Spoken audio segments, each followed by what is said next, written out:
আসসালামু আলাইকুম রহমতুল্লাহি ওয়া বারাকাতুহু। কেমন আছেন সবাই? তো আজকে আমি একটা খুবই গুরুত্বপূর্ণ টপিকস নিয়ে আলোচনা করব। সেটা হচ্ছে কৃমি এবং মাইটসের ট্রিটমেন্ট নিয়ে। তো আমাদের বেশিরভাগ গোল্ডিয়ান ফিন্স এবং জেব্রা ফিন্স এই ২ টাতে খুব বেশি একটা আক্রান্ত হয়। বেশি একটা মাইটসে আক্রান্ত হয় বেশি। এবং এর ট্রিটমেন্ট নিয়ে নানান ধরনের অনেকের ভুলভ্রান্তি আছে। বিশেষ করে কৃমির কোর্স বা মাইটসের কোর্সটা যে একটা বুস্টার ডোজ করাতে হয়, সেটা আমরা অনেকেই জানি না।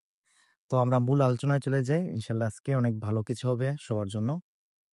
তো আমরা আজকে কি ট্রিটমেন্ট নিয়ে আলোচনা করব, তার সূচিপত্র এখানে দেওয়া আছে। আপনারা একটু দেখে নিবেন। দেন ১ম এ আমরা দেখে নিই মাইটস এবং কৃমির মধ্যে পার্থক্য কি? ২ টিই আসলে একটা ইন্টারনাল প্যারাসাইট। আর মাইটসটা ইন্টারনাল, এক্সটার্নাল ২ টিই হয় আরকি। মাইটস মূলত থাকে হলো ছোট ক্ষুদ্র পোকা, যা আমাদের পাখির শ্বাসতন্ত্রের মাধ্যমে ভিতরে প্রবেশ করে বা অনেক সময় স্কিনেও হয়। আচ্ছা গেল। আর কৃমিটা দেখতে গেলে যে এখানে একটা কেঁচোর মতো লম্বা দেখতে পাচ্ছেন। লম্বা একজনের ধরনের পরজীবী। এটা পাখির আ খাদ্যতন্ত্রে হয় বা পাকস্থলীতে হয় অনেক সময়। তো সামনে আবার এটা নিয়ে বিশদ আলোচনা থাকবে। বিরতি আশা করি থাকবে। এখন মাইটস এর কিছু প্রকারভেদ দেখি আমরা। যেমন স্কেলি ফিশ মাইটস, আ তারপর আছে আপনার এয়ার শেক মাইটস, তারপরে আছে আপনার আ লেগের ভেতরে পায়ের মধ্যেও আমাদের স্কেলি মাইটস হয় এক ধরনের, যাকে পায়ের মধ্যে পচন ধরায়। আর ফেসের মধ্যে এই যে স্কেলি টাইপের খুস্কো ভাব দেখা যাচ্ছে, এটাও এক ধরনের কি মাইটস। তো মাইটস এর ট্রিটমেন্টের জন্য আ আপনার অনেক ধরনের মেডিসিন আছে। সামনে আমরা এটা নিয়ে আলোচনা হবে। আর কৃমির ব্যাপারটা দেখেন, বিভিন্ন ধরনের কৃমি আছে। যেমন round worm, hook worm, whip worm and tape worm. এই সমস্ত ইন্টারনাল প্যারাসাইট গুলা পাখির ভিতরে বাসা বাঁধে। সেখানে তারা বংশ বিস্তারও করে। এমনকি আস্তে ধীরে পাখির যত নিউট্রিশন আছে সবকিছু তারা খেয়ে ফেলে। ধীরে পাখিকে মৃত্যুর দিকে ধাবিত করে। আচ্ছা, ১ম এ আমরা মাইটস এর ট্রিটমেন্ট নিয়ে আমরা আলোচনা করি। মাইটস এর ট্রিটমেন্টের জন্য সর্বপ্রথম সর্বশ্রেষ্ঠ মৌষুধ বলে S76। এটা আমেরিকান একজন ডক্টরের রব মার্শাল বলে, উনি এটাকে আবিষ্কার করেছেন। তো এটা দিয়ে ট্রিটমেন্ট করতে পারেন শুধু মাইটস, ওয়ার্ম সাথে রেসপিরেটরি প্রবলেম অনেক কিছু, তাই সেটা দূর করবে। এই মেডিসিনটা একটু এক্সপেনসিভ, সেজন্য আমাদের দেশে পাওয়া যায় না। যদি কেউ সংরক্ষণে আনতে পারেন আ তাহলে অনেক ভালো ট্রিটমেন্ট করবেন। এছাড়াও আমাদের আছে এসিমেক 0.5%, আছে এসিমেক 1%। আমরা যদি এসিমেকটা ইউজ করি, এটা একটা আইভারমেকটিন ফরম্যাট, এটা হচ্ছে ওরাল সলিউশন এর। এটা যদি আমরা ব্যবহার করি তাহলে কিভাবে ডোজের পরিমাণটা দেব? এসিমেক 0% টা সবসময় দিবেন লিটারে 2 ml, আর 1% হলে লিটারে 1 ml। এটা মনে রাখবেন। আর আমাদের হিউম্যান মেডিসিন আছে আইভারমেকটিন 3 mg। আইভেরা নামেও একটা মেডিসিন আছে, হিউম্যান বললেই হবে, আইভারমেকটিন গ্রুপের। এই 3 mg টা লিটারে 1 ট্যাবলেট অনলি। এখন ট্রিটমেন্টের বিশদ বর্ণনায় যাই, কিভাবে আমরা এই ট্রিটমেন্টটা করব। ফার্স্ট যেদিন আমরা এই ট্রিটমেন্টটা করব, এর আগের দিন পাখিকে লিভার টনিক দেব। লিভার টনিকের ক্ষেত্রে যদি আমরা নরমাল লিভার টনিক ইউজ করি স্কোয়ারের ক্ষেত্রে, সেক্ষেত্রে আমরা লিটারে 2 ml দেব। আর যদি আমরা এসিআইডটা ইউজ করি, সেখানে আমরা লিটারে 3 ml ব্যবহার করব। প্রয়োজনে পাখির লিভারের উপর নির্ভর করে আমরা 4-5 ml পর্যন্ত দিতে পারি। আচ্ছা গেল। তো ফার্স্ট দিন আমরা লিভার টনিকটা দেব। দেন সেকেন্ড দিন রাতের বেলা আমরা খাবার, পানি সবকিছু নামিয়ে রাখবো। দেন আমরা যেভাবে প্রিপারেশনটা নিতে বললাম, গুলতে বললাম, এসিমেক 1% বা এসিমেক 0.5% এর সাথে পানির সাথে মিক্সড করে আমরা সমস্ত পাখিকে দিয়ে দেবো ফার্স্ট।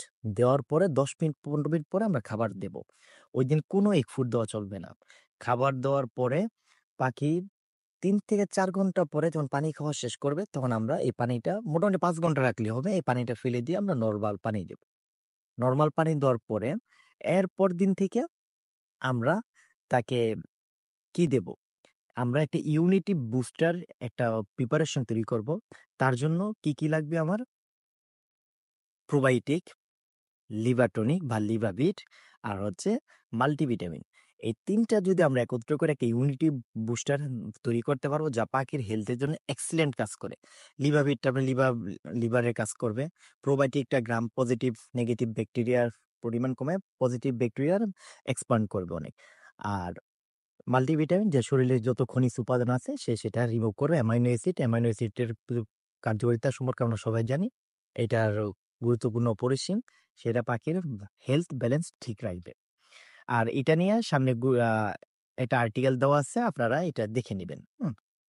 আচ্ছা গেল এটা। আর যে আমাদের ড্রপ পাওয়া যায় এক্সটার্নাল প্যারাসিটের জন্য, মাইটসের জন্য, এই হচ্ছে গিয়ে এমেকটিন, আইভারমেকটিনের ড্রপ সিস্টেম বা স্কেট আছে, হ্যাঁ, আইভারমেকটিন আছে। এগুলা আপনারা যদি 30 গ্রাম পাখির ওজন হয় তাহলে 1 ফোঁটা, আর 30 গ্রামের উপরের ওজনের 2 হলে সেটা 2 ফোঁটা আপনারা ব্যবহার করবেন। আচ্ছা গেল। এখন বুস্টার ডোজ নিয়ে আমরা আলোচনা করি। যদি বুস্টার ডোজটা হলে সবচেয়ে গুরুত্বপূর্ণ। আপনার ১ম দিন যেদিন মাইটসের ট্রিটমেন্ট করছেন, এটার ১২তম দিন, সবসময় মনে রাখবেন, যদি মাসের ১ তারিখে আপনি করেন, এটার ১২তম দিনে গিয়ে আপনি সেটার বুস্টার ডোজটা দিবেন। সেম নিয়মে যেভাবে বললাম এইভাবেই দিবেন। দেন ট্রিটমেন্ট শেষে পরদিন মাল্টিভিটামিন, লিভাবিট আর প্রোবায়োটিক একসাথে দিয়ে দিবেন। ঠিক আছে? আচ্ছা গেল। এখন এক্সটার্নাল আ মাইটস এর জন্য যে স্কেলি ফিশ মাইটস বা লেগ মাইটস হলে আপনারা কি করবেন? আইভারমেকটিন ড্রপ দিবেন তো দিবেনই। সাথে আমাদের তো ওরাল সলিউশনও কমপ্লিট করবেন। দেন আমাদের একটি হিউম্যান মেডিসিন আছে যে ব্যাকট্রোসিন। এই ব্যাকট্রোসিনটা আপনারা কটন বারের মধ্যে লাগিয়ে এই ক্ষত স্থানগুলোতে অল্প করে লাগিয়ে দিবেন। এর আগে আপনারা যে এসএমসি ওরসালাইন আছে, ওরসালাইন বা এসিমেক 1% পানি মিক্সড করে 1:3 পরিমাণে মিক্স করে এটা ধৌত করে ওয়াশ করে নিবেন। ওয়াশ করার পরে কটন বরে লাগিয়ে সেটা আমাদের কি করবেন? পাখির শরীরে লাগাবেন ডেইলি ২ বার যতদিন পর্যন্ত না সারে। আর যদি ক্ষতর পরিমাণ যদি অধিক পরিমাণ বেশি হয় তাহলে আপনারা একটা অ্যান্টিবায়োটিক কোর্স সাথে করিয়ে নিবেন সিপ্রোসিনের। সিপ্রোসিন করায় নিবেন। পাখি যদি অধিক দুর্বল হয় তার সাথে ইলেক্ট্রোলাইট যোগ করবেন। তো এই হচ্ছে আমাদের আজকে মাইটসের ট্রিটমেন্ট পর্ব শেষ। এখন আমরা যাব কৃমির ট্রিটমেন্ট। তো আমরা এখন কৃমির ট্রিটমেন্ট নিয়ে আমরা একটু আলোচনা করি। কৃমির প্রাথমিক কিছু লক্ষণ আছে, যেমন ডায়রিয়া, রক্ত স্বল্পতা, ওজন কমে যাওয়া, বুক শুকিয়ে যাওয়া, খাবারে অনীহা, মুখ দিয়ে লালা পড়া, আ দুর্বল হয়ে যাওয়া, পাখির পেট ফুলে যাওয়া, সর্বোপরি পাখি মৃত্যুর দিকে ধীরে ঝুঁকে যাওয়া। এরকম অনেকগুলা কারণ আছে। তা আমাদের দেশে কৃমির অনেকগুলা গ্রুপের ওষুধ পাওয়া যায়। যেমন লিবামিসল, এর মধ্যে এবিনেক্স, ইমিট্রেক্স, তারপর হচ্ছে পিপারাজাইন গ্রুপের আছে। আমাদের প্যারাপেট আছে, এসিমেক 1% আছে। তারপর অরমাজোল আছে। এরকম অনেকগুলো গ্রুপের মেডিসিন পাওয়া যায়। তো এত গ্রুপের ওষুধের মধ্যে সবচেয়ে বেশি ব্যবহার করি আমরা যেমন এবিনেক্স, প্যারাভেট, এর মধ্যে সবচেয়ে বেশি আমরা ব্যবহার করে থাকি। এর ডোজের নিয়ম হচ্ছে আবার, যদি ৩০ গ্রাম নিচে পাখির ওজন হয় তাহলে লিটারে ২ গ্রাম। আর ৩০ গ্রাম ওজনের উপর হলে লিটারে ১ গ্রাম দিবেন। কেননা ৩০ গ্রাম ওজনের নিচের পাখিগুলা পানি শোষণ করে কম। তারা ঠোঁট ডুবানোর সাথে একটানে দেখা যায় ১ এমএল এরকম তারা পানি খেতে পারে। সেজন্য মেডিসিনটা তাদের শরীরে অ্যাবজর্ব হওয়ার জন্য যে পরিমাণ উপাদানটা যাওয়া দরকার তত পরিমাণ যায় না। এজন্য ডোজের পরিমাণটা দ্বিগুণ দিতে হয়।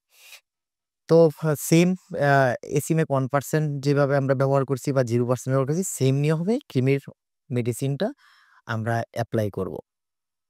ডোজটা আমরা সুন্দরভাবে প্রিপারেশনটা তৈরি করব। ১ লিটার পানিতে 2 গ্রাম প্যারাবেন বা এভিনেক্স দিয়ে। দেওয়ার পরে বাকিকে এর আগে ১ দিন বা ২ দিন আগে আমরা লিভাবিটটা দিব।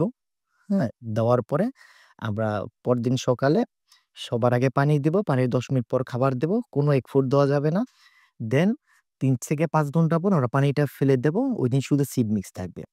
তো এরপর দিন থেকে একটানা ৩ থেকে ৫ দিন পর্যন্ত আমরা লিভাবিট, প্রোবায়োটিক অ্যান্ড মাল্টিভিটামিন ৩ টা মিক্সড করে একটা ইউনিটি বুস্টার তৈরি করব, যেটা পাখির শরীরের জন্য অত্যন্ত কার্যকরী। আর সেটা কিরকম কার্যকরী হবে, এই যে আমি একটা ছোট্ট আর্টিকেল আছে এখানে, এটা পড়ে নিলে আপনারা এটা বুঝতে পারবেন কি কাজ করবে এখানে। গেল এটা।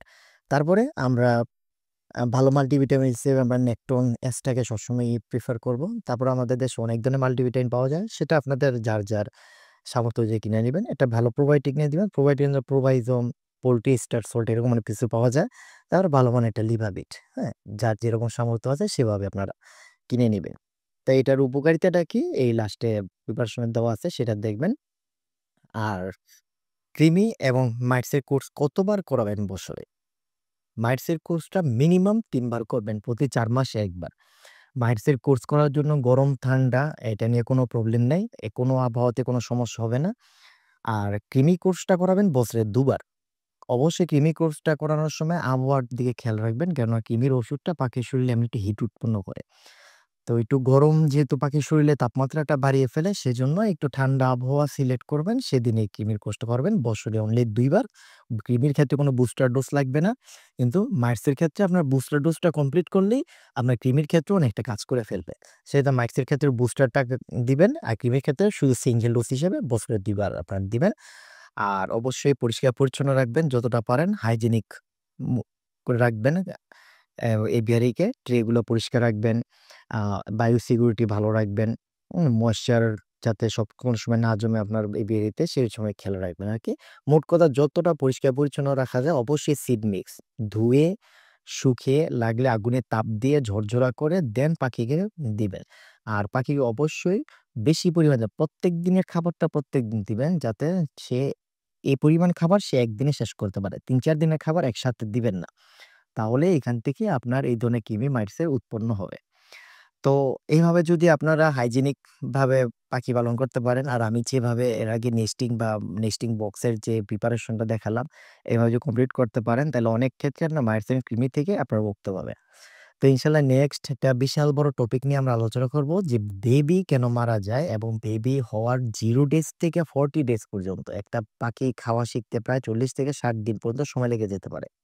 এই পুরা লম্বা সময়টা কিভাবে আপনারা এটাকে যত্ন নিবেন, কি মেডিসিন এপ্লাই করবেন, কি সাপ্লিমেন্ট দিবেন বা কি সাপ্লিমেন্টের ঘাটতির কারণে কি সমস্যা হতে পারে, টোটাল জিনিসটা বর্ণনায় থাকবে ইনশাআল্লাহ নেক্সট কোনো ভিডিওতে। সবাই ভালো থাকবেন। আসসালামু আলাইকুম।